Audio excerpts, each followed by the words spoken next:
Ziburuko Euskal Liburu eta Diskoen Azokak 6. edizioa izango du aurten ekainaren 7 ospatuko da, hoi bezala larun batez, Baltsan Kultur Elkarteak eta Argia komunikabideak antolatuta.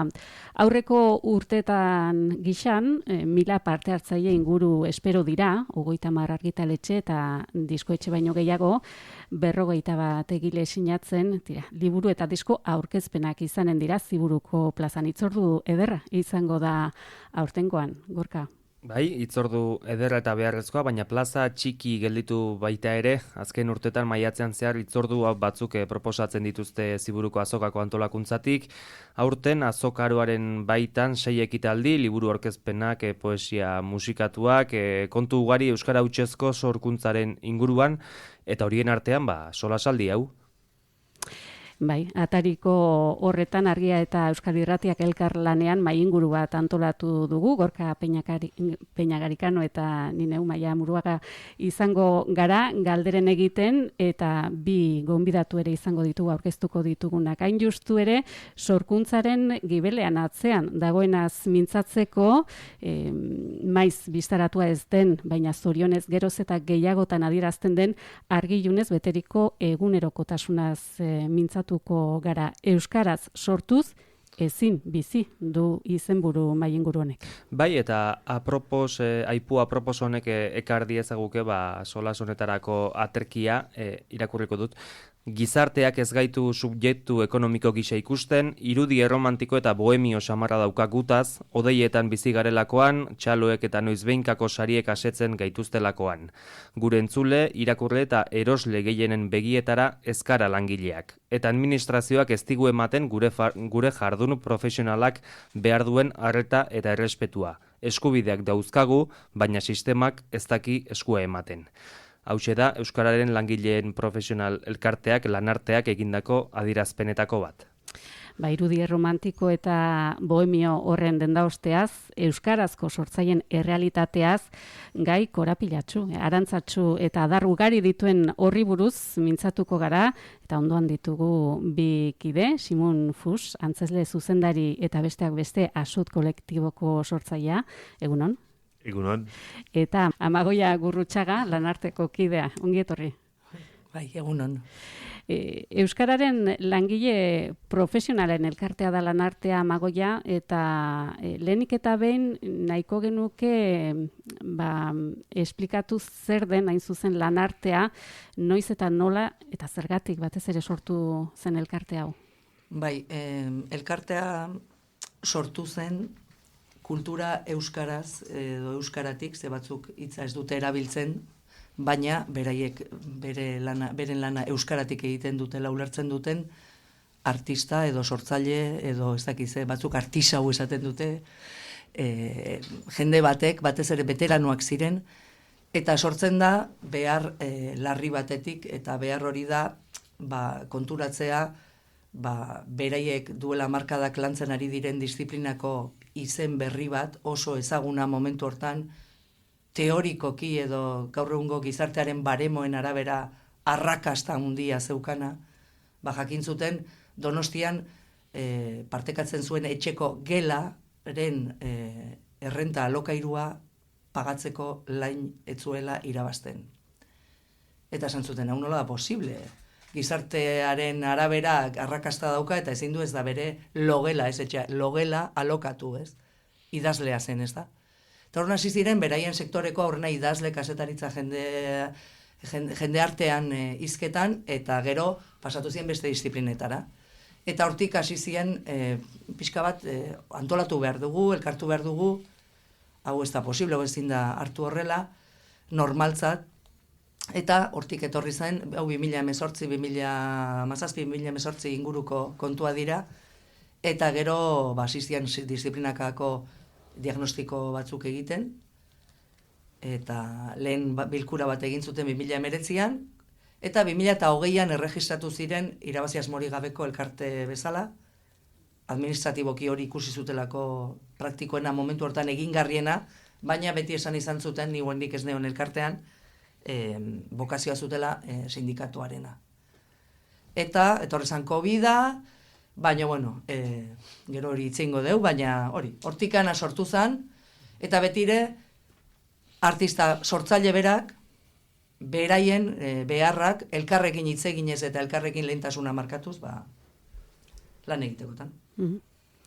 Euskarazko sortzaileak eskubideak dituzuela eta sistemak ez dakiela eskua ematen adierazi du lanarteak, Simun eta Preseski esango dugu errealitate honi asut eginez, asut kolektiboa sortu zenutela euskarazko antzerkia garatzeko helburuarekin, jakinez euskarazko sorkuntzak gutiago lagunduak direla. Bai, asut sortzen da 2018an, lehenagotik ari giren euskaraz eta frantsesez.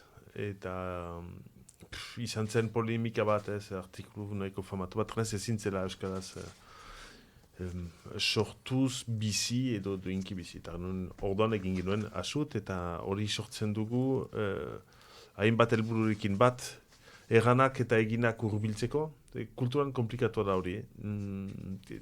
Jendeak erraiteitu gauzainitz, eta gero eginak eta errealitatea nahiko urrunda eskida irakurtza edo zein esku programa edo hor berriki ukanut nire gutununtzian instituzio batek bidalitako bilan bat ernezoragarri, kristona, lurraldea, gazteria, etorkizuna, horiek. Eta orduan barretzen dugu, orduan nahi bali matuko eman indar bat gure antzerkiari, euskaraz mintzo den antzerkiari, orduan bete-betean egin behar dugu, euskara betean, ez utxean, euskara betean. Eta jakinik egoera dela diskriminazio sistematiko eta sistemiko bat martxan dela gure herrian. Lurralde guztian, nabardurekin lurraldeen ezberdinen araberan, baina jakinik hori zela eta nola egiten dugun. Eta pixkat hiruardatz jorratu ditugu, bat sorkuntza, alabainan, baina ez bakarrik. Hezkuntza artistikoa, joratzen dugu, bat dugu pertsona bat hortara dedikatua asuten, lan egiten dugu hainbat eta hainbat ikastetxerekin, eta guk deitzen duguna errigintza. Badakigu gure sorkuntzak berdituela errementa edo tresneria propioak, eta horiek eraikitzeko ere sortu da asut kolektiboa, eta egon gira hainbat eta hainbat erakunde eta instituziorekin lanean, gauzak sortzen saiatzeko naiz eta pareta baten kontra ari giren denbora guztian. Guazen, sakontzera aipatu duzuen diskriminazio, zapalkuntza horietan, zuk Simun argiarako idatzetako artikulu batean zenioen, euskal kultura ez da gai bat, baizik eta iragarki bat da, zer nolako iragarkia da, ze ezaugarri ditu? Lehenbiziki zer den askotan aipatzen hori, baina ez gira dozten kultura hitza bera zer den. Arrango dut, niretzat zer den ondik nola ikusten dudan, ez da nik inventatutakoa. Beste izorretzen dut alik eta gehien. Saiatzen naiz. Bat da, gure jakintzaren oantzea eta jakintza horren transmisioa. Nola egiten diren gauzat, nola bizik diren elkarrekin, eta baita ere, zientzia, hori dena kulturatik pasatzen da.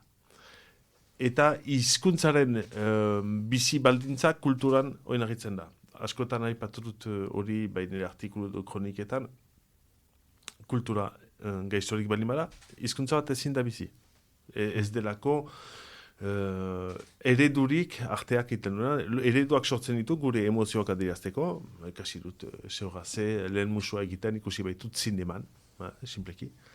Eta orduan ez balin badut ikusten altzinemarik euskaraz, orduan jakingo dut musu bat ematen espainolez edo frantsesez. Eta pentsaerarako ere baita sortzen dira ereduak, emozioak adierazteko, haserrea adierazteko, siminoak gira denak eta imitazioz eraikitzen gira. Orduan, hori dena ez dagoenean, debeku baten antzerako zerbait gure hizkuntzan mintzatzeko, pentsatzeko, haserretzeko, maitatzeko debekatua zaigu hortaz ari gira. Eta uste dut oraindik debekua martxan dela ez du frankismoaren edo Frantses Errepublikaren usar horiek, arizilarik, irakasleak, tabar, bizkarsolok, bizkiuntza deskribatzen duena. Ez da molde berean, baina ekonomikoki ezindua garenean, ez da tarte handirik ezintasuna eta debekoren artean. Errealki gaur egun hori da gertatzen dena. Gure aurrei debekatzen zaie, pentsatzea, seretzea, maitatzea, eta beraiena den hizkuntza batean. Eta beraz, populu bezala. Iragarkia, errealki iragarkia hau da. Eta egitenen iragarkia gero dira zenbaki edo industria zenbakiak, horremeste ikusle, horremeste aurraik ikusi dute, leku hortan hori gertatzena, baina ez da sekulan aipatzen gaia. Zertaz mintzatuko gira. Bada beste artikulu batean, iritzi artikulu batean, erakunde baten lehendakariak kreten zuen. Pixka bat, ez baldin bada aski edatzen gure kultura, pixka gure faltara, zeren ez gira aski irekitzen, beti zegoela Euskalduna itxia da, eta ez gira aski irekitzen frantsesei, eta ez gira aski erakargarriak. Hori beste erakarki bat izetan da, ez gira aski erakargarriak, ez ahotik kiratxa edo hori gantzuen zen naiz nire fakultateko bordaren zinema erakasleak euskal zinemak zangoetatik kiratxa dariola, hola, talkoan. Eta uste dut gaur egungo iragarkia erreala da debekatua dela euskaldun jendarteari komunitate bezala bizitzea. Zeren arnazkuneak desgertzen dira, eta badakigu desegertuko dira, hizkuntzan. Ez da gehiago lekurik izango, nun naturalki euskaraz mintzatzalko den. Eta gelditzen diren une eta leku bakarrak izango dira arte lekuak. Antzerkia, bertsolaritza, eta zeren kontzertuetan posibila mintzatu, musika bizkero zen da, eta beraz jendeak hitz egiten du gazteleraz edo frantsesez. Azken arnaz gune hoiek desagertzen doaz, eta artea bera ere biziki kenkalarrian da. Iragarkia berba hori da. Ez da iragarki zoragarria, seksia, izan behar beti seksia izan behar da, ere, ez da aski hori batek errantzuen ere, ez da aski seksia euskala artea, iragarki bezala, eta berba uste dut hortan dela. Eta ez bada egiten sok terapia handi bat, gezkikoaz. Bueno, iragarkiak aipatuz, publizidadeaz hitz egin dezagun. Nik uste dut gaur egungo kultur politika asko dela publizitatea, baino zer eskutatzen du publizidadeak desioak, pulsioak, jendearen pulsioak ukitzen omen ditu, edo hori omen da, ez, bere arrakasta ukitzeko gakoa. Bueno, nere galdera da, kulturara ekarriz. Gaur egun daukagun kultur panoraman, erakusten diguten iragarki horrek euskaraz kultura egiteko, kultura bizitzeko, euskaraz bizitzeko eta izateko desioa pizten digu? Nere ustez, ez. Eta beste iragarki bat ekarri izan zuk aipatu duzun horretatik, ez? Horbazan garai baten Eusko Jaurlaritzari izugarrizko egurra ematen ari zen laborari txikiei, baserritarrei, ez dutenak egin nahi makrorik, beren buru jabe izan nahi dutenak, ez dutenak nahi edozein zerrikeri bota beraien produktuei, hoiek gero eta gehiago istutzen ari zen garaian eta makrosaltokien aldeko politika gero eta lotxagabegoak egiten ari zenean, aterazun iragarki bat. Aupa izeneko esloganarekin eta eman behar, izugarri maite zituztela justu egunerokoan txiki eta xekatzen ari zen baserritar jende hori, ez? Nik daukat inpresioak kulturarekin antzeko zerbait egiten dutela. Hau da, beti daude euskarazko kulturaren eta euskararen eta kulturaren alde, baina gero eguneroko beraien praxiak beti da erdarazkoaren desioa eta pulsioa aktibatzeko jardunak, ez? Iragarkiko afixa on bat, azken boladan izaten ari da, minan antzeslana bera, eta horren atzean dabilen Ander Lipusi entzun genion duela gutxi, bakituta dagoela, minanekin amaitzen atxeden hartu behar duela, gogoetatu behar duela, batez ere zertan ari garen, eta bereziki, bera hain justu, zertan ari den, oso nekagarria delako antzerki taldeen egoera, aurrera egiteko dituzten zailtasunak eta bueno, aipatzen zenutena, ez iragarkia, oso ondo publizitatea, baina begira horrela bilenak ze kontatzen digun eta atxeden bat behar duela, zuek berezikizuk akaso Ximun olako kontuak ere biziko zenituen. Bai, egan ezaken igaduratik baduela, baina hori pixkat zehazteko Ander Libusekin dakoa, egia da izango dela, uste dut, antzerkiaren historioan, eman aldi gehien lortu duen antzeslana, ikusle gehien urrundik. Eta ez dut ezagutzen Frantzian horren beste emanaldi egin duenik kurtsuntan. Espainian ez dut pentsatzen ez dara. Eta ez dut ikusten, izan da kriston gertakaria. Bai? Gertatzen da gutxitan hori. 10 urtean behin edo 15 urtean behin gertatzen antzeslan batek. Lortzen dola, komunitate oso bat bere ganatzen, beti betea da, eta bat. Eta egia da arte drama, beraz Ander Libusen kompainia, antzerki taldea, edo antzerki plataforma, bizi dela, justu. Horrek kontatzen du, noski kontatzen du zerbait, edo zein herrialde duinek, zain duko luken, zeren Euskal Herria, ez dugu ebatzen hori askotan, ez da herrialde pobrea, berdina zein den lurraldea, ez da pobrea hemen, ez da eren mundua. Dirua bada. Eskera egitea bidea, edo hasta P8 nahi baldin bada, ikusten da industria potoloak, eta dirua bada. Eta horiek zeltasunean dira, eta are gehiago ibere igatura heldu da hortatik, baina ez bakri konpainia bezala. Horiek ere baita arte dramakoek, elkarrekin lan egiten du asko, errigintzan ari dira hainitz, transmisioan, aktore gaztein transmititzen, instituzio ezberdinekin, lanean ari dira. Hemen iparaldean etorri dira askotan, etortzerakoan iparaldera, dirua galduz, energia galduz, eta etorri dira zeren Euskal Herria beraintzat importantea da. Hortarako ere behar bada badute horako harrakasta. Eta berdin da zer erraiten den, eta guk sentitzen dugun igadura hortik doa ere, berdin da guk bat dugu egite jakitate bat. Eta egite jakitate hori partekatzeko presteko ongira beti. Eta prestutasun hori erakutsi dugu beti. Eta berdin da zer erraiten dugun. Bai, osongi, eta itena beste zerbait. Kontrako norabideak hartzen dira. Hainbat,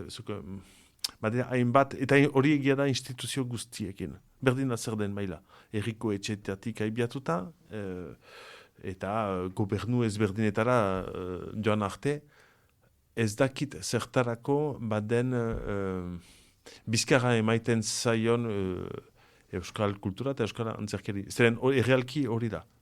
Eta hori gertatu da, hirigun elkargoaren kultur erreformarekin, bozkatoa izan da. Eta ez da bakrik hori eraman dutenak, baina bozkatoa izan da. Eta guk randu denetan, kronikak, artikulak iraztetut. Ez duan hortik, horrek gure gainberak erriko du. Eta hori da ekartzen duena, eta pixkat berdin da. Eta gehi, Euskal gintzan ari diren eragile guztiak pixka bat bakoitza bere alditik doala. Egon gira hemen, antxeta irratiarekin, sortu dugu proiektu bat, hezkuntza artistikoan lan egin dugu hainitz, baita ikastetxeekin, irakasleekin, eta hortik joeten bali bada. Diskriminazioa martxan jarriko da. Nun baitan, blankerek amesten zuena, iriguneak martxan jarri du kulturan.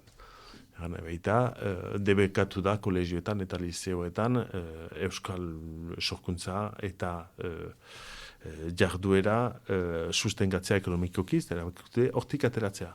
Ez da gure gola. No. Eta bestek ez dut egiten alabainan.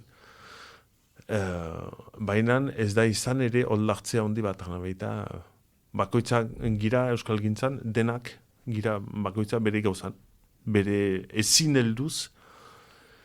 Eta horrek sortzen digu erazo bat, ez dugula indar harremanik lortzen orduan igatura hortik heldu da. Berdin da, ari gira, zoroak bezala, oiuka, gure pixkat biluzik basamortuan, eta ez du eragin ahondirik. Bai, pixka bat, nire impresioare aukitzen dituanen harremanak beste elkarteetako edo disiplina ezberdinetako artista jendearekin. Hori da, prekariedadeak askotan eozein arlotan ekartzen duen ondorio etako bat, ez dala atomizazioa. Eta atomizazioa eta bakoitza bere ipurdia salbatu behar edo ezinbestekotasun horretan, gainare batzutan ukondoak atera eta elkar oztopatzeko hori sustatzen du, gaur egun daukagun egoerak edo sistemak, iraungo bada. Orduan egia da, horrek gaur egun denak eramaten zaitu zeurearen salbatzera, eta zuk esaten zen duna, azkenean egoeraia estandaiteko zorian daunen bakarrik egotera. Orduan hori da pixka bat, dinamika horiek sustatzen direnak, interesatuki noski, ze beraientzat askoz interesanteagoa da egoera hau, eta ez sormen aldetik eta izugarrizko kritikoa sistemarekin edo izango den, kolektibo bat egotea, ez dulako bere kezka izango bihar aukiko dudan lan ala, ez?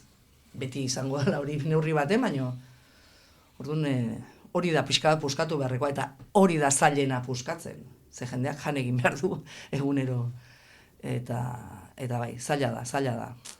Eta justuki horri aurre egiteko lanartea sortu da? Helburu horrekin zabiltzate, elkargune eta pixkat bateratze lan horretan? Bueno, behintzat oso konstiente gara disiplina bakoitza ditula bere ezaugarri zehatzak eta bere idiosinkrasiak. Orduan, gauza batzuk bakoitzak ditu bere lehentasunak, bereari dagozkionak berez, esango genuke. Baina, eta hoiei ere kasu inbertzaile. Baina gero baita ere badaude batzuk orokorra direnak eta elkarrekin bultzatu ezkero hobeto indar gehiago egin daitekena, ez? Pixka bat horretan, ez? Ari gara, saiatzen geha behintzat, detektatzen komunak diren hoiek, eta geroia gero hiltzen zaizkigu, bakoitzak bialtzen dizkigu, eta euskagu elkarte ezberdinekin, idaz elkartea, bertsozal elkartea, EASekoekin, itzultzaile elkarteekin, baditugu harremanak, eta geroia beraienek ere pasatzen zizkigute, beraien espezifikoak esango nuke. Baina bai, noski. Hor da, kolektibotasuna sustatzea nola bai. Ze individualismoa, ezken finen ontara gaurko sistemak hortan oso ondo desioak, deseraik itzaizkigu kolektiboak eta individualak sustatzen dizkigu, ez? Hori pixka bat zartatzeko aleginen gure txiki edo gure neurrien arabera. Bai, mai honetarako izenburua aipatu du Maiak aurretik ez, euskaraz sortuz ezin bizi, horixe izenburua eta apur bat materialista jarreta bizitzeko zerbait behar bada, hori dirua da, hasteko. Eta lanartearekin bai egin duzu dela gutxi inkesta bat, euskal artisten lan eta bizi baldintzen lehen inkesta deitu diozue, galdetegia bete dutenen artean, 10-tik 7 euskeraz soilik sortzen dute eta horri gehitzen badiogu erdaraz ere egiten dutenak, baina nagusiki euskaraz sortzen dutenak, taldetxoa 80-tik gorakoa da, beraz, esango nuke euskaraz dihardutenak direla inkestan ageri direnak hor, titular nagusi bat bai nabarmendu zen edabide gehientxonetan, eta zuek ere, ala jaso zen duten deigarria delako. Euskaraz jarduten duen artistak 1.027 euroko soldata duilean, eta beraz urtean 12.063 euro. Gaur egunean, Donostiako logela hori alokatzeko ere, luke bango. Ez, baina guk uste dugu lotua dagoela oso, prekaridadea ez da euskeraz bakarrikari lan jendearen, hori argita garbi. Baina hasi zenetik, sortu zenetik lanarteako kidek eta sortzailek eta gero kidek oso garbi daukagu euskeraz egitea erabakitzeak baduela prekarizazio bat edo faktore oso importante badela, ez? Baina ze gertatzen zen, guk uste edo bizi genuena, betikoa, ez, zenbakietara jaitsi behar duzu, ez? Eta datuetara. Ze gertatzen zen, inorrek ez zitula datuak biltzen, horre ere badagoelako interes oso nabarmena hizkuntzaren aldagaia desagerrarazteko. Oraintxe berriki aurkeztu du adibidez Jaurlaritzaren kulturaren euskal behatokiak musika sektoreko, eta ja behaien terminotan hasiko naiz, musika sektoreko eta hor zeuden patronala esan dezakegu, promotorak eta bitartekarik eta beste, eta musikarien beraien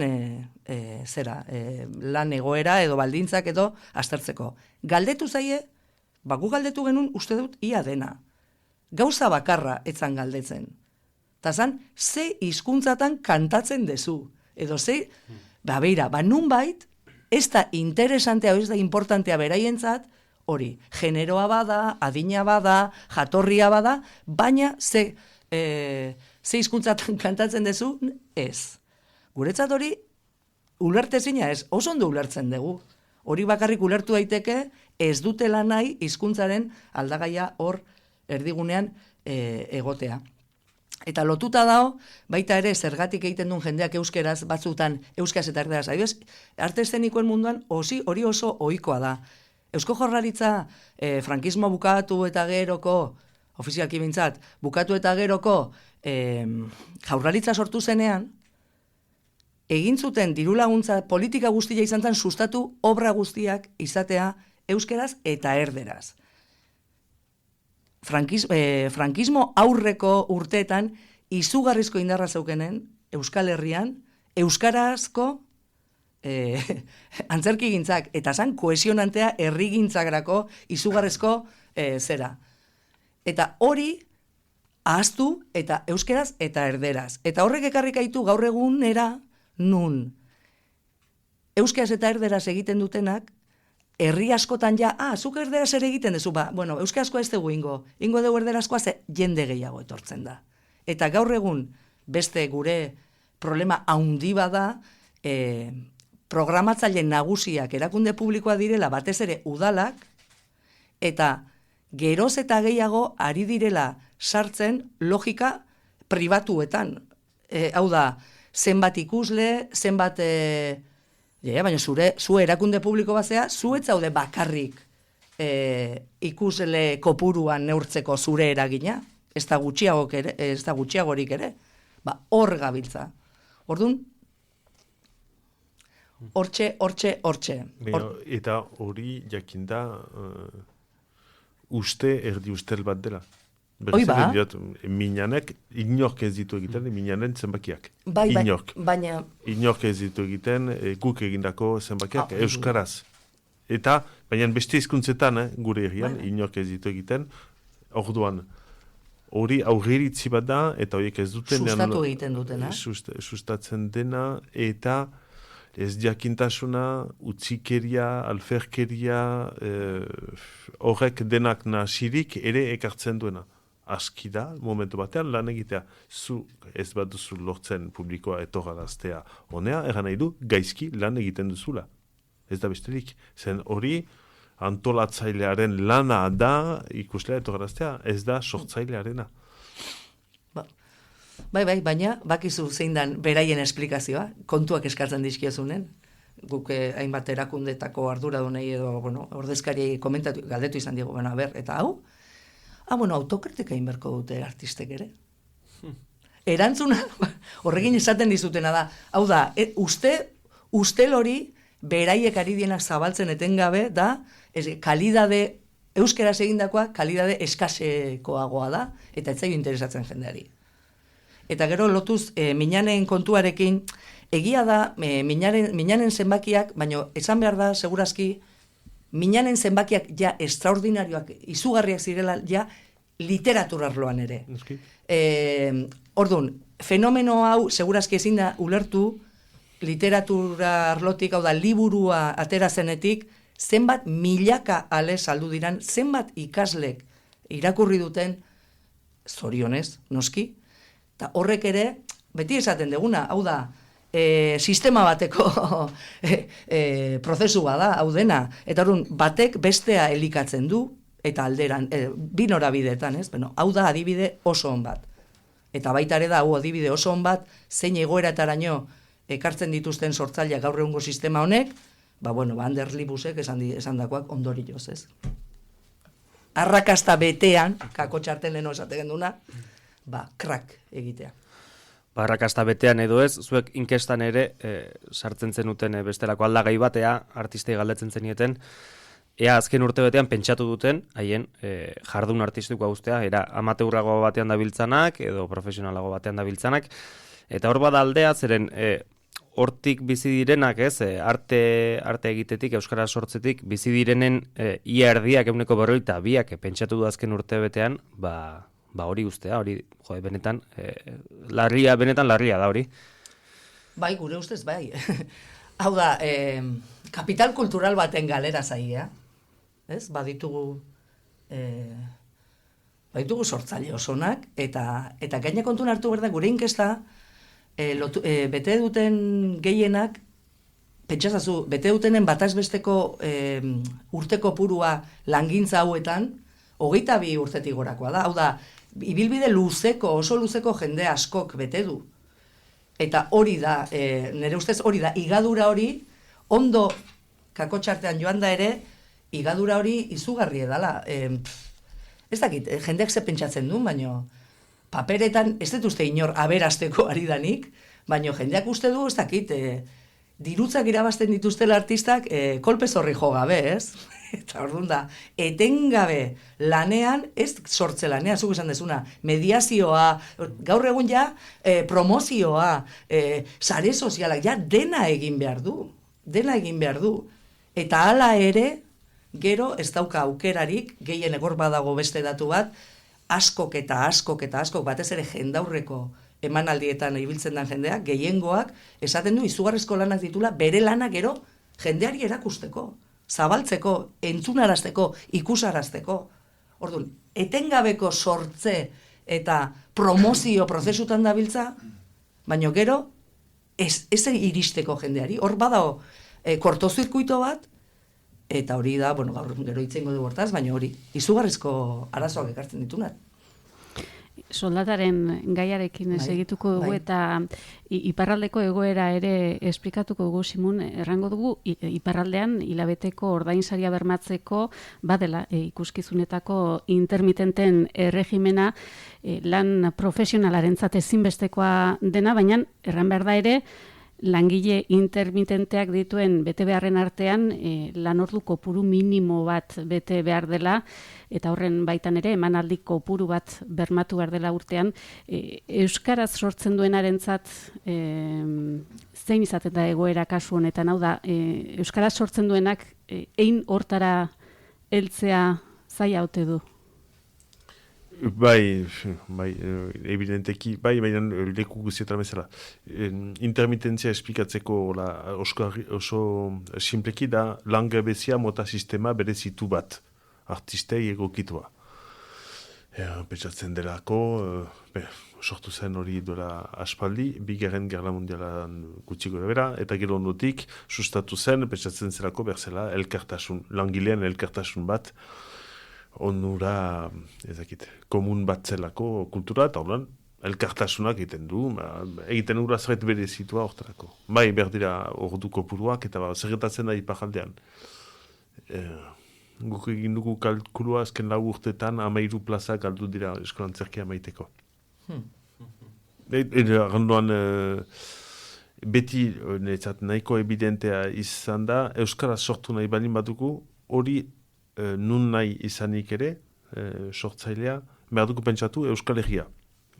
Eta zazpi lurraldeak berdira pentsatu eta jogatu. Bestenez, ez da posible. Hori izan zen, azuten pariba, erraitea, guk pentsatuko dugu Euskal Herritik Euskal Herria. Hori zen, nahiz eta batzutan, joan kanpora pixkat emaiteko Euskaraz. Nahi duzu, iparraldean bakarrik ezin dela... Imposiblea da, eta orain are gehiago. Azken 4 urteetan, edo 5 urteetan, egoera negargarria bilakatu da. Zinez, negargarria. Baziren, hainbat plaza lortzen zirenak, kiskun kaskun, egiten zirena zabait. Eta gero da, hori Anderlipusek berak aipatu du. Guk egin izan ditugu, ezakita mazazpi, emezortzi, emanaldi, iparaldean. Dena, erreten dut, hori antolaketan, ez dut erreten publikoan. Zen publikoa biziki indartsua da iparaldean, kalitate haundiko, erretan baldin bada, baina entzule oso ona da, ohitura duena, ezitua ikusten dituena, urte euro ez dakitzen bat antzeslan, pixkat argibitxi bat da Euskal Herrian iparraldeko publikoa, aldiz erakunde mailan negargarria da. Bada zerbait hautsia izan dena, geizki eta zailki bizi zen ekosistema bat, erabat hautsia izan da, arrokeri edo arropuzkeriz ez dakit, edo utzikeriz edo ez dakit zertarako. Egeran, eta ez dut uste baten horren konsientzia hori zera helburua. Baina hasteko bertako eragileak. Bertatik egin da, hori hautsi da, bertatik ez da etorri frantziatik inoriteko hau egin behar da. Egin da, hemengo politika publikoek, urbileko politika publikoek eragin dute hori. Ordan, imposiblia da, hola, posible dena da, egin iparaldean eta egoldean, eta baina gehiengoak zer egiten du ere frantsesez.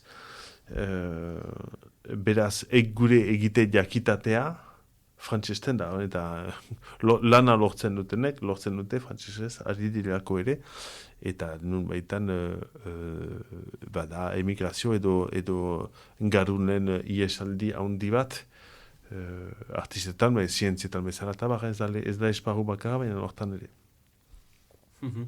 Ipar Euskal Herrian bai intermitentearen figura hori, baina Hego Euskal Herrian Amagoia hasi ziren artistaren estatutu bat, ez dakitalako ideia. Ez da egia. Hemen ez ziren hasi ziren Madrilen. Madrilen hasi.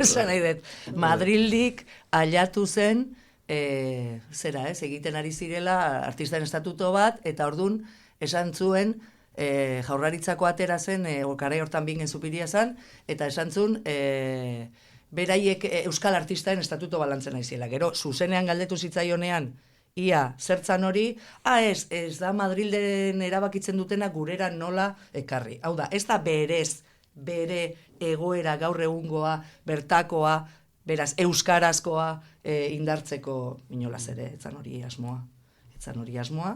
Eta hori, Madrilen tempoen arabera dabiltza kontu horiek. Hor kontua da, beste kontu bada igual, niretzako importantea aipatzeko intermitentziaren kasuan, zuzenduko nazu hori espadaula, baina jendaurreko ikuskizunetarako artista jendearentzako da batez ere, ez? Hau da, idazle ez dira? Idazleak ez dira, baina ikuskizunean lanean ari diren langile guztientzat baino du. Administrazioan ere baita, teknikariak ere baita. Idazleentzat ez da beste sistema bat da. Hori da, horretik, hain zuzen ere, intermitentzia esaten da beti, baina adibidez gure kultur sisteman, adibidez idazle, itzultzaile, bertsolari, intermitentzia sistema mimetikoki hartuz gero, hori danak ez liake teorian hor sartuko ordun.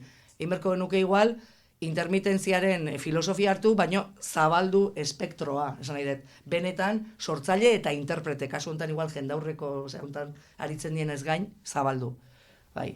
Eta orduan, ez dakigu oso ondo, bain, jakinaraziko digute, Madrilek noiz jakinaraziko dien beraiei, eta ondoren beraiek guri, beraien lorpena baliz bezala. Baina adibidez oso kuriosoa da, artisten estatutuaren kontua, aizienen beraien artean, hori aizienen esaten egin behar deu, ez ziren konturatu adibidez, normala da bezala, bertsolariak ez zituztela kontun hartzen Madrilen egiten ari ziren hortan. Ez daukatelako bertso komunidade hemen dagoena bezalakoa, baina jaurlaritzakoak ez ziren kontuatu. Guk esan genien izuk. Esan ditizu, epigrafeetan igual sartu behar dutela beste artista klase bat, demagunez, eta, horretik, jakinaraziko digute, beraiei, besteek jakinarazten, beraien nagusiek jakinarazten dietenean. Bai, eta aipatu duzu, Simun, plazak galdu direla azken urteetan, sortzaileei egindako elkarrezketak entzun eta sarri kritikatzen dira, programazio politikak, aurrekontu eskasak, emanaldi oso gutxi izaten diren artistak ugariak dira, erraten dute ere beti izen berdinak ibiltzen direla, famatuak kakotxen artean, errepikak egiteko ere arazoak izaten dituztela askok, taldekidentzat ez dela ogibide zentrala eta ordutegien kuadratza ere zaila dela. Programazio politikak aipatzen ditugularik herritarren eskubidez ere mintzatu beharko ginateke? Hau da, herritarrak uste duzue programazio eskasagatik bere hizkuntzan diren ikuskizunetako harremana ez dela sanoa, burura etortzen zaizkit adibide batzuk, pentsatu dezakegu euskaraz denez ikusgarrira joan bar gara, bestela ez dute gehiago programatuko, edo euskarazko sorkuntza sustengatzeko ekimen bat bezala hartzea. Bai, gertatzen dena da horren ondorioz ere, ez horren ondorioz bakarrik, baina denak bilakatzen girela elbarritu mentalak. Laburtzeko, eta ez dugula gehiago kapazitaterik gure emozioak eta pentsaera lotzeko. Hori da, herritar bezala. Eta ez den ditugu gure aurrak, erana ez ongi da euskaraz mintzatzea, baina ez dizkiegu emaiten hortarako gaitasunak.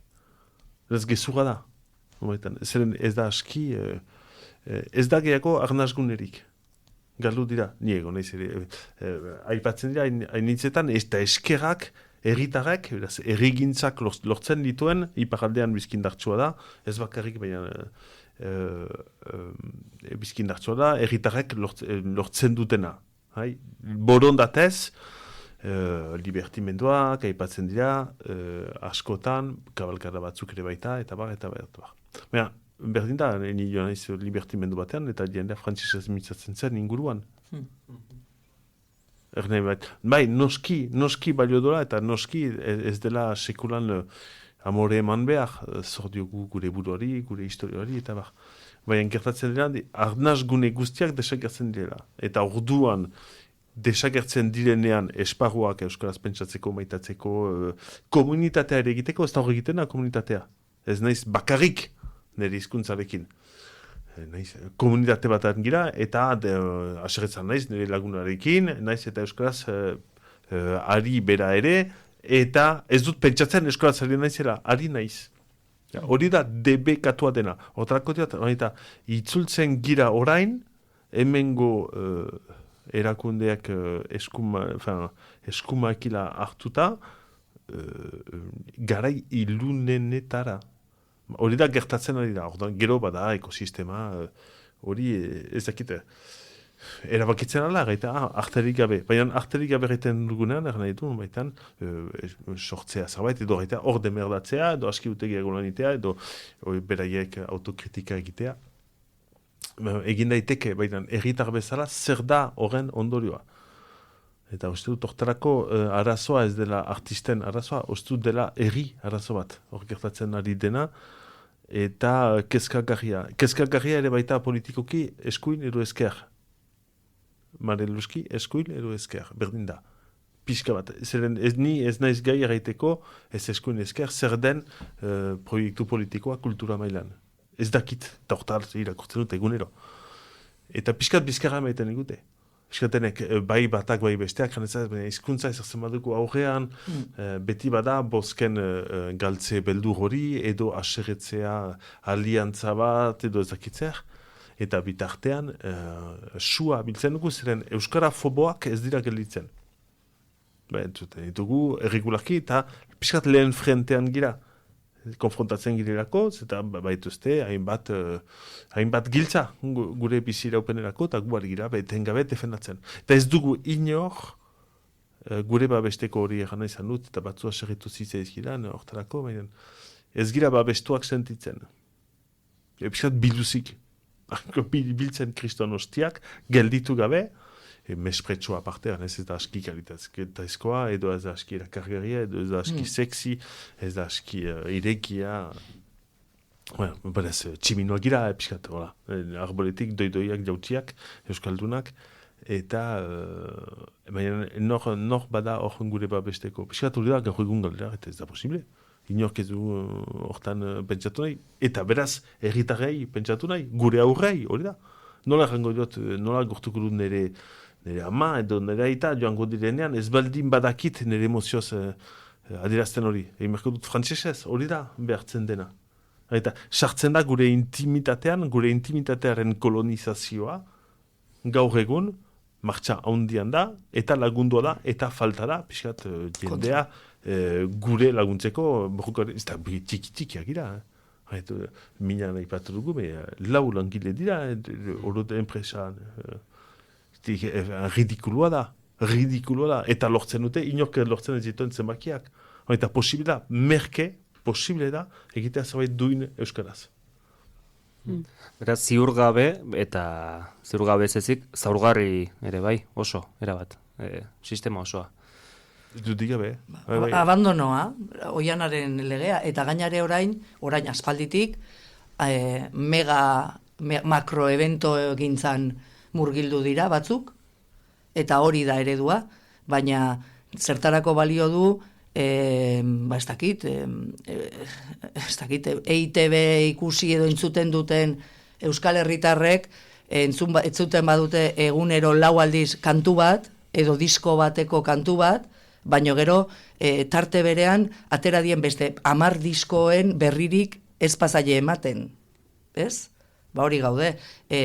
Arrakasta edo makro zenbakiak ematen ditun horren, ba hori ez, sustapenean, baina gu, ez gea makroak, onar dezagun. Esan nahi, eta gainai, ez dugu nahi igual batzuk. Nahi dunako sondo, baina esan nahi, makroak ez du balio gure iraupena eta gure bizitasuna honei eusteko. Oraindik harrigarria da, nik askotan geroz da gero pentsatzen, harrigarria oraindik ere zeinen bizi. Baina nola bizi, ez? Orduan, pixka bat, babes gabe, zaurgarri, bueno, leheno, eman ez ditugun datuak, ez? Gure inkestan arabera, 2023an, ingoet disiplinaka, irabazi garbiak, hau da, urtean jarduera artistikoagatik jasotako diru guztiei kendu gastuak, ez? Baita ere jarduera artistikoetarako, eta da. Arte eszenikoetakoak irabazizuten urtean, garbi, 6.418 euro. Bertsolariek 5.332 euro. Ikusentzunezkoak dira gehien irabazizutenak 14.526 euro. Ikusizko arteak 1.128 euro, ilustrazio edo komiki egiten dutenak 12.728 euro, itzulpen gintzan ari direnek 13.808 euro, eta literatura egidoi gintzan 5.424 eta musikan 4.477. Izugarrizko dirutzak. Irauteko, ozein gastu ez bakarrik lanari dagozkionak, horrei aurre egiteko. Eta horrei, hizkuntzaren aldagaia sartu zitzaionean, gurutzatu genunean, euskeraz bakarrik egiten dutenak, 4.717 batez beste. Danotan, irabazi zituzten garbiak. Baina euskeraz eta erderaz ere egiten zutenak, bikoitza baino gehiago, 9.632, alegia, euskeraz bakarrik egiteko apustu egiten duzuenok, hau dana, onartzen dute, asumitzen dute, hola izango dela badakite, gutxiago, baina kontua da, gutxieneko baldintza batzuk, betez, eta ez dagoela, nire ustez hori da, aldapan bera eta galgari gabe, bizka bat, sentsazioa, Era berean, hor, ikusten da ez, aldapa bera galgarik gabe, hor badago faktore bat dela pandemiarekin edo egonkortu zena, ez, erresilientzia deitzen hasi ginenek geure buruari, oso erresilientia ginela, egoerara egokitzeko gaitasuna geneukala, artistak ikusten da, bereziki euskarazkoak gaitasuna duela hori aspalditik eta are gehiago. Bai, baina nik ez dut hori nahi, nik ez den nahi gaitasun hori, nik ez den nahi giar mega desarrollatu bat nere gorputza desorekatuko duena. Ni nahi dut gorputz orekatu bat. Zentzu guzitan, pertsona bezala, langile bezala, sortzaile bezala, herritar bezala, euskaldun bezala, eta gu etengabe gaude pare bat giar eusteko, hau da, mega hiper hazi batekin, ez. Eta horrez gain bai, bada hori, gaitasun hori, baina berriz ere nire etortzen aiz herritarren gaina. Zer da, pandemiaz geroztik ere, pandemiak bitxoak ez du kulparik. Berak beritzi zeitu izan da horrekiko izan diren jarrerak. Eta noski hartzen gira funtsezkoak ziren elementuak, hartu gira pandemian zer zen, berriz etortzeko momentu hortara. Zaintza, orokorrean, hezkuntza, osasuna eta dena barne, laborantza eta sorkuntza. Inoiz ez da horren beste irakurri, inoiz ez da horren beste filmik ikusi, inoiz. Eta geroztik, non baitan, sektore horiek bizki gaizki doazte. Gaizkien doazten sektoreak. Horan bada zerbait, ez denak erraiten zuten gezora zen noski eta nahiko evidentea, baina denak erraitu aldatu behar da, ikasi behar dugu asko hortatik. Eta ikasi da, okerrera joiten, ez dutu lehertzen. Sektore guzi horiek guk hitz egiten dugu asko laborariekin, ere sortu genuen lurrez estali, edo medikuntzan ari direnekin, edo zaitzan ari direnekin, egin genuen nean zera ondamendia, eta genituen ezaugarri berdintzuak kudeaketan, eta ezintasunean funtsezko hilala biziko zerbitzu bat ematen ari gira, eta oso gaizki tratatua da. Eta zertarako gen beste gorroto ematen du ez, edo mesprezu. Alta pandemia garaian erraten zen, kulturak salbatuko gaitu, beraz, erraten duzunaren arabera, gauzak ez dira aldatu, okerreruntz egin dute, euskarazko kulturgintzan batez ere, eta ere? Bai, ez ditu zenbaki guztiak aipatuko behar bat, zuka maigoiak errango ditu aixe seekiago, baina nahiko evidentera, eta nahiko evidentera erritar gisa. Hizkuntzan, askira, argiako azken artikuloan hori aipatzen, baina ni joan naiz emanaldi eskolagetara, minanen emanaldi eskolak bat zen. Eta izan da salto bat, eta gazteak ez dira mintzo. Beraien artean, esatezu. Bai, ez da erakasleak, ez dira mintzo euskaraz. Eta hori ez da, ezin egan eskolaz mintzatu behar da. Bai, eta baina ez du horrek aldatuko. Behar dira orduan ereduak, emozioak adierazteko, baina elbarritzen ditugu gure aurrak. Irakatzen dira, skizofrenikoak, arazo ekin, eta ez dakit hori aztertu beharko da. Seekin ez da egina izan den, baina katastrofiko da. Ari zarete, eta ari gara gai asko zeharkatzen, euskararen ere etengabe doa hortik, pixka bat euskararen faktore horretan sakondu nahiko nukela, zeren azken boladan ari da bidasoaz bera talentua eta euskara kontra jartzen, euskaraz talenturik egongo espalitz gisa ez, kontra jarreta joango balira bezala. Honetan guztian, zer nolako pisua du talka horiek sortzeak, hizkuntza zapaldua izateak zenbateko pisua du, euskarazko kulturgileak hain zapalduta egotean? Episodua hainbat lekutan lanean, dudik gabe, guk egiten ditugu ohartzeko hori ez da gure buruaz plenitzeko eta autuz, joan gira horretan inork ez gaitu behartu, ofizio hori egiterat. Mainan gure txosten guztiak 3 hizkuntzetan egiten dira, ez gure lana 3 izten da. Baina hori bezain simplea da, ekoizpen lana, eta dirua aurkitzeko, ez da hori bakrik ekoizpena, baina parte hori 3 izten da. Eta etengabe behar dugu justifikatu, guri eskatu izan zaigu adibidez, erakunde batek eskatu digu esplikatzea nola gure lana egingo dugun unibertsal. Olola, eta bat jende batzu, unibertsalak direnak berez, eta beste batzuk ez, behar dut egin indar bat, dira zibilizatu, eta ez da bortxaz gure kasua. Beraz, zailtzen du hortan, eta behar dugu etengabe konbentzitu gure legitimitateaz, munduan existitzeaz. Hori da. Badira, jende batzuk munduan existitzeko legitimitatea batuenak, eta beste batzuk ez. Hori gure kasua da. Eta aurrekontuak, noski, hortan beti badira gehigarri, hizkuntza gehigarriei esker ere, bada hori, kota plus hori, pinguinoak salbatzeko eta euskara salbatzeko diren gehigarri horiek, sartzen alda hortan, askotan ez dutena egiten diferentzia. Hori dira suritketa ariketak, baina ez du egiten errealki diferentzia bat. Eta beste arazo bat da Frantzia gehiago ezagutzen dute Espainia baino, baina antolaketa kultura ekosisteman, egon naizelako ere frantzese ezaritzen, baina Frantziak badu politika argi bat bere kultura eta bere hizkuntza garatzeko. Eta Euskal Herrian ez dugu. Ordan, desoreka hortik heldu da. Badira strukturak, erakundeak, dirutza bat, hortara dedikatua dena hau garatzeko. Eta leku esparru guztiak kobrituak dira. Hezkuntzatik, audiovisualetara, sare sozialak, kuotak, eta gero aipatuko dugu hori ere baita. Dena antolatua da, eta oraindik zailtasunak dituzte. Eta hori izan da ere, zailtasunak dituzte, beregin hizkuntza eta beregin artea garatu alizaiteko. Pentsa hemen.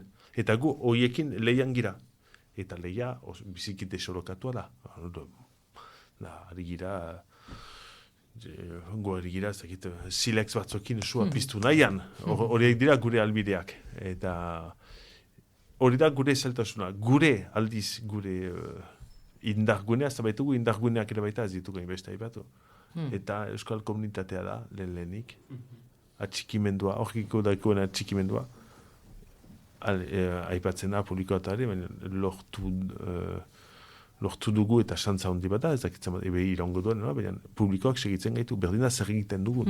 Egin dugularik lurrez estali izuran Benafarroko erritxiki batean ezagutzen ez duten entzat, etorri jendea Euskal Herri guzitik. Eta gongira, 5 astez. Emaiten, eta betea zen, eta jende askok ez du ikusi izan, zeren etzen likurik. Eta Euskal edo ikusten direan, libertimenduak. Dira, eta etortzen da Euskal Herri guzitik, jendea etortzen da horren ikusten. Bada, gozea, atxikimendua, nahia, gogoa, bada. Falta da tresneria, eta berriz etortzen da ere hori aipatuta, bada zerbait ez duguna lortzen, aldiz da antzoki batzuetan jende hori etortzea. Baina hori ez da guk ez dugulako lortzen. Da, hala ere, Franz Fanonen idatziak bizikiarriak ziren, kolonizatuaren komplexua biziki barneratua dugulako, ez gira sentitzen legitimoak likortan, ez gira ongi etorriak sentitzen egoietan, iruditeri guztia gurea ez den iruditeria da, komunikazio, baina ez argia, nola jantziaren jendea, nola indikatuak diren gauzak, eta dena egina da, ez izaiteko gure lekoa da. Hori da, frantses, iparaldean eta egoaldean Espainia, indarra, potentzia adierazteko esparruak, tenpluak dira. Eta guk noizan behin onartuak gira lehiotik pasatuz, baina hori da. Euskal Herria 3 administraziotan banatuta egonda, aipatu duzu, euskaraz sortzen duenarentzat lana 3 izten duela, bestelako ondoriorik ere ekartzen du. Bat nabarmena, eta zuk eguneroko zean ezagutuko duzu oso ondo, burokraziaren makinaria gero eta handiagoa. Egin gendun inkesta honen osagarri, egin genitun 18 elkarrezketa luze, veteranoak oso veteranoa dien, disiplina ezberdinetako jendeari elkarrezketa luzeak. Bereik hasi zienen nola zen gauza, ze amets zituzten, ze espero zuten, ze helburu nolako bilakaera ikusi duten, ze balorazio egiten duten bilakaera horretaz, eta danak zeuden bildurtuta, ze mastodonte bihurtu dan eskakizun burokratikoen gurpil hori, ez da? Eta hori, hegoaldearen kasuan, 4 herrialdetako ogasunak adibidez, gero, administrazio bakoitzak udalek dute beraien saretxoa, beraien plataforma. Gero, Bizkaiko diputazioak erabaki du berak plataforma hortatik kanpo nahi dula, edo Bilboko udala ez dagoela plataforma horretan. Gero, iparraldean beste zera bat. Orduan, izan behar duzu, sortzeaz gain, nik uste jendeari lua eta danak entzen diola, eta osasuna, beraz, paperetan, eskakizunetan, behar den bezala administratiboki denak beteak izatea, ez jasotzeko gero zigorra, egon dira zigorrak, gainare. Hoxe dula, erabateko zera. Eta gero dago, programatzaileen artean ere, izugarrizko muga mentala daudela. Gure zatiketa administratiboa, batzu jabetzen gea, baina geroz eta gutxiago jabetzen gera. Eta baita kultura programatzen eta kultur politikak diseinatzen dituztenen artean ere. Eta hori izugarrizko zama da. Eta horrik etuko dio da nabardura txikia, da mugalari lanak ditugula etengabe. Eta hori esker, azken finean lortzen ditugula guk, eta hori izan da, saietuko ira bide hori jogatzen, baina komplikatora eta nahikeria handia behar da, baina hori esker lortzen ditugu finantzak eta gurutzatuak deitzen diren sistemak, eta hainbat lekuetatik lortzen dugula finantzak eta molde bat, eta sare bat Euskal Herri mailakoa. Hori da, berda, labareak egin behar dira, gelitu gabe, eta aldi beran hori gure atera bidea da, eta baliatzea sistema horren eromenaz. Eta hor, ez dakit kultur politikez eta ari garela, zer nolakoa, ez dakit amesten duzuen, zer beharko litzateken, patu duzu ez, aurrera pauso bat badela bentsat hortik astea, finantzak eta lortzeko albideak eta zabaltzen direla, hori bada kultur politiken barnean joan daiteken zerbait, baina nondik sakondu beharko litzateke edo nola ikusten duzu? Nik bi esango ditu, eta gero zuk beste bi onaituzunak. Bat, emendatu berdi aurrekontuak, baino ez Guggenheim urdaibai bat egiteko, baizik eta kultura etengabe egunero egiten aidan jendearen hori ere, sistema hori ere indartzeko eta bideragarri egiteko. Eta bestea da, bere garaian parra egiten ziguten, baina guk geroz da garbiago ikuste du, Eusko Jaurlaritza dauka, eta hor sartzen dira zazpierrealetako artistak, Etxepare Institutoa, ez? Nazioartekotzeko euskal kultura. Gero kasualidadea, erderazkoak ere hortxe pasatzen dituzte, orduan harrigarria da, Etxeparek burua altxatuko balu, baino guk esateuna, oso ondo, bale. Baino, gu berdeu benetan Etxebarru instituto bat. Hau da, gure buruari begiratu eta hemen lan egin nahi du nahi, eta euskeraz lan egin nahi du nahi, baliabideak eta tresnak. Eta bat da zirkuitoak. Hor dago, gako handia, jendeak zirkuitoak, eta bestea da ezagutarazteko, edabidetako, edo kuotak, edo danadalakoa, ez? Eta da, guk proposatu izan ditugu kuotak kulturprogramazioan, ezartzea. Eta erantzun digutena da, baino behartuta ez goaz inora, Baina ez zai behartzen ari zara, euskarazkoaren aldeko neurri bat hartzen. Zerati planteatzen dezu behartzea bezala. Zuk proaktiboa izan, euskarazkoaren alde. Hori esaten dizute. Orduan, behar da, guk egiten duguna, ondo egiten duguna, erakutsi alizatea.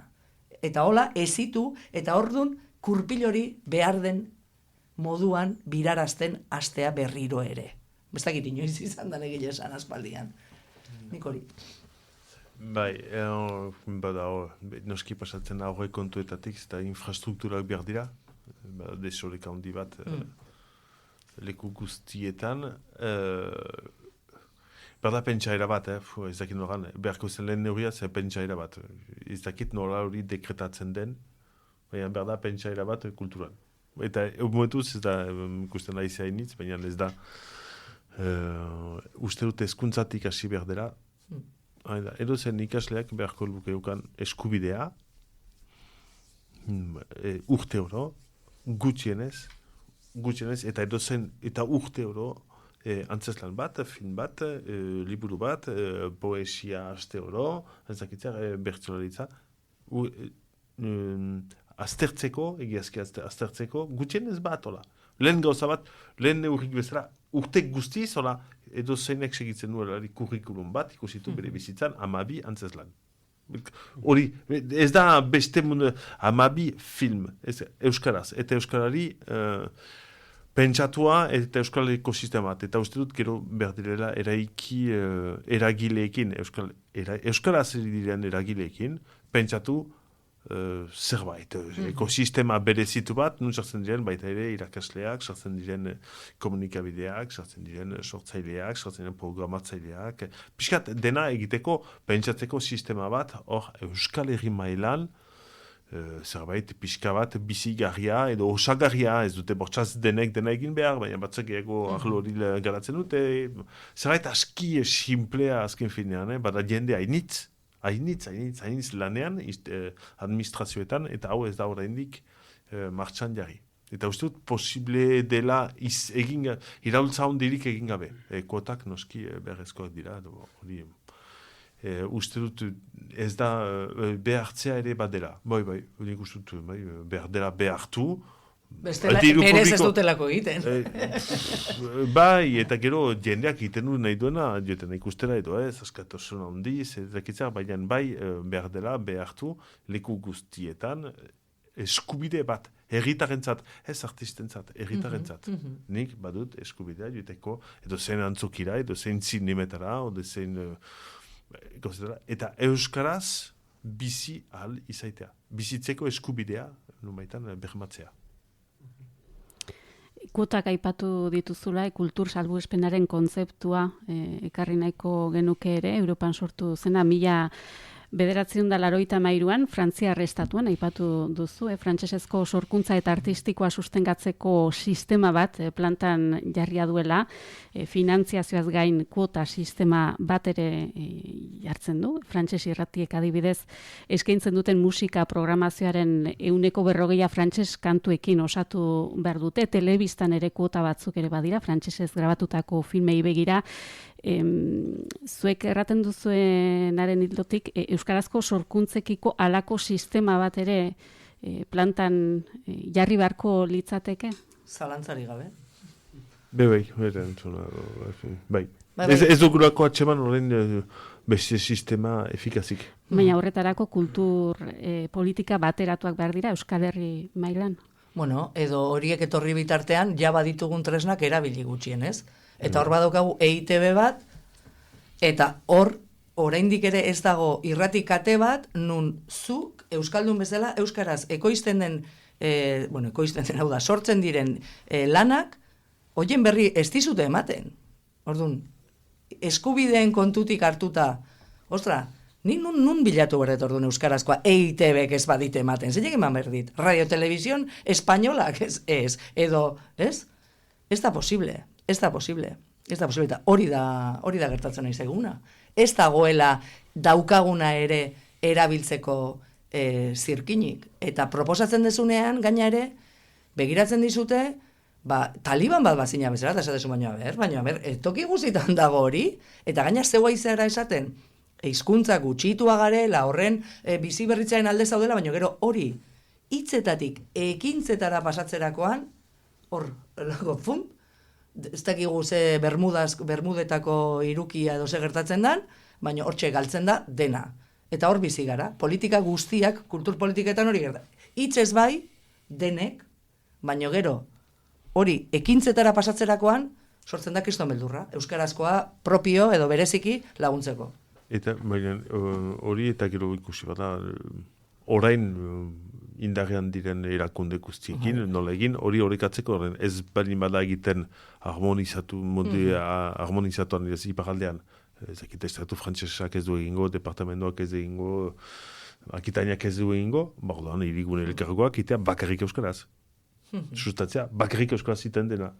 Ekilibrio bat sortzeko, eta horren buru sortuko da kuota bat de facto pixka bat hori egiten dena. Zer bada hori gaita, begira ditzagun inguruan zeiten den, eta berdin da egoaldean, edo Nafarroan ezakitzea. Jordan, gauza batzuek ezin baldin bat dira aplikatu administrazio guztiak ados jarriz, ordan sortzen dira, ekilibrio batzuk, eta indar harreman horrek sortzen du, zetean ustut orain berri sartu indar harremanean, zen bestunez zaila izango dugula. Eta aipatu duzu ere, iparraldean euskarazko antzerkigintzak espazioa lekua galdu duela, hala ere bilakaera bat ere izan da, urtetan gibelera eginez, aldaketa duela aspaldi herrigintzari esker, ez? Ekartzen ziren plazara euskarazko sorkuntza lanak eta ikusi duzu bilakaera batzuk hor alde hortatik? Bai, uste denek ikusi duguna. Hartzen baditugu datu simpleak euskal kultur erakundea sortzen denean, momentu hortan, badira hogeita bost antzerki talde. Sortzen dutenak, ez denek urte oro, baina 6, 7, 8 sortzen ziren urte oro. Eta orain desagertu dira. Edo euskal irigunea sortzen denean, lortzen ginen guk itea, baina amazazpien 8. Eta ez doan beste horien demora, dola bost urte, baina amazazpien 8 plaza, iparaldean asko da, bazen hori. Eta lortzen ginen horako zerbait. Gauza da, zer gertatu da, Piskat Europa guztian gertatu dena, elkarte eta erregintza erakunde guztiak ahultzen joan dira, igatzen joan dira pixkanaka, beti lortu dutelako, horiek beti lortu dute politika publikoek egiten ez zutena betetzen, baina numaitan beti sortu da igadura zerbait.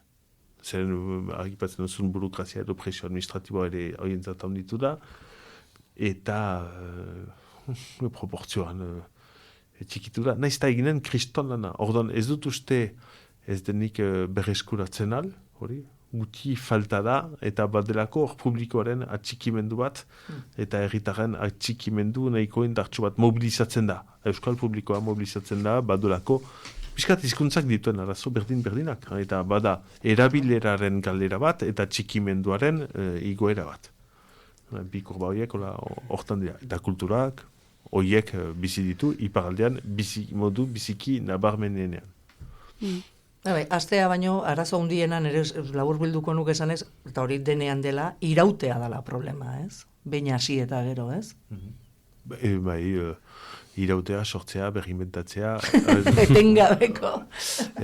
Gauza hori, eta baina hori pixkat denek badute, arlo guztietan. Gauza zer nahi dugu, pixkat zer nahi dugu, berriz etortzen naiz ere etorkizuna, bizki iluna da, hori deskribatzen dugun guztia, emaiten du, suizidatzeko kenkan girela, eta ez da ala, ikusten baitugu badela, naiz eta alderdi pusek eran, nik behar dut pauso bat, ezin dut. Zerbaitek estanda egingo dut, bestela, ez da posible, baina bat dugu ere publikoaren erritarren atxikimendua eta erritar zabala da. Euskal publikoa askoz ere nahasiagoa da sozialki. Nik guten naiz frantses antzokietan, eta sozialki, zinez, langa biziki tikia da, urte etartea biziki tikia da, hainiz dira, ikusten dugu iparaldean ze publiko mota etorri den bizitzera Ipar Euskal Herrirat, hori da, apopres, publiko hori da, etorri dena iparaldera, hori da pixkat antzokietan ikustena, eta Euskal Antzerkian, adibidez, zabalagoa da. Gazte askoz gehiago, sozialki askoz zabalagoa da, merkeago delako ere baita, eta badelako herri atxikimendu bat. Ostut hortik egin behar dela, badela indarmetaketa bat, eta iruditzen zait, ez dakit nola egin behar den, hori ez da dekretatzen al, bergirela kasko urdinen sindromotik ateratu. Zuri honak izan nahian, hor beti seetzen gira simpatikoak izaten, eta ez da martxan.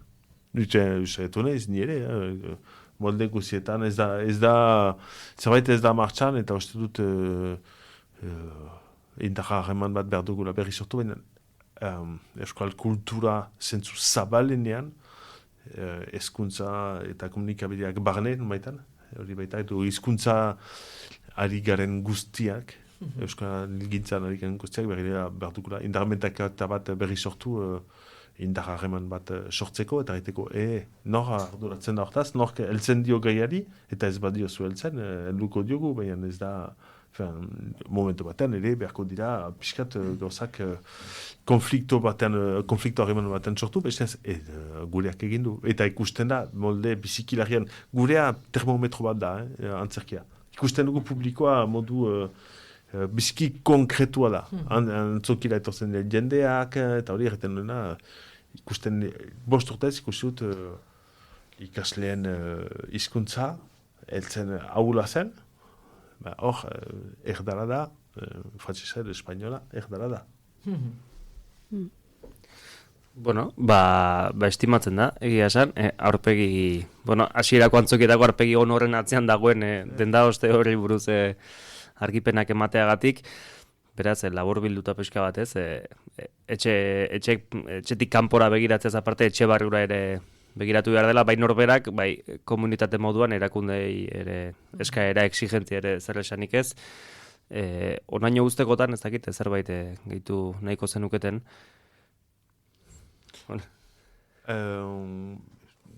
Horrentxe errandakoa, ez bada hori gehitzea, eta behar dugula txeman molde bat gure artean batzeko. Eta niaskiko tenaiz zaitea liburu azokaren kari, zeren uste dut literatura ez dugula initzetan zuketen zu, liburua edo literatura beste termometro bat dela.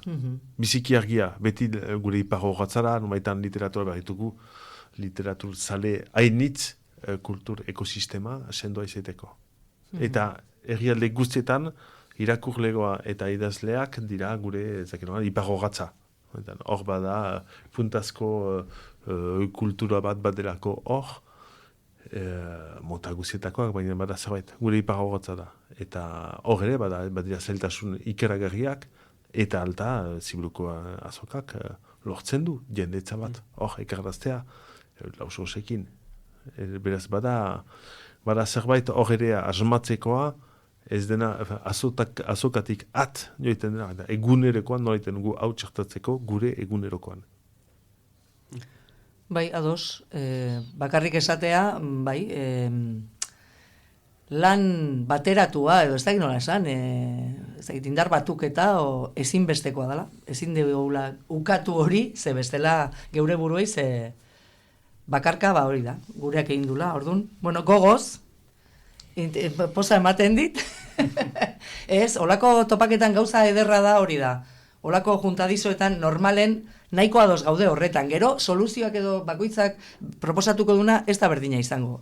Baina ikustea behintzat frekuentzia beretsutan gaudela, niretzat interesantea da. Irratsaio eder bat sortu elikela uste tortik. Azken mezu honekin geratzen gara eta hitzordua ematen dugu beraz Ziburuko Euskal Liburu eta Diskoen azokarako 6.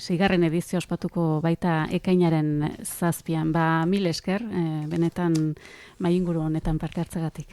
Bai, mil esker zuei.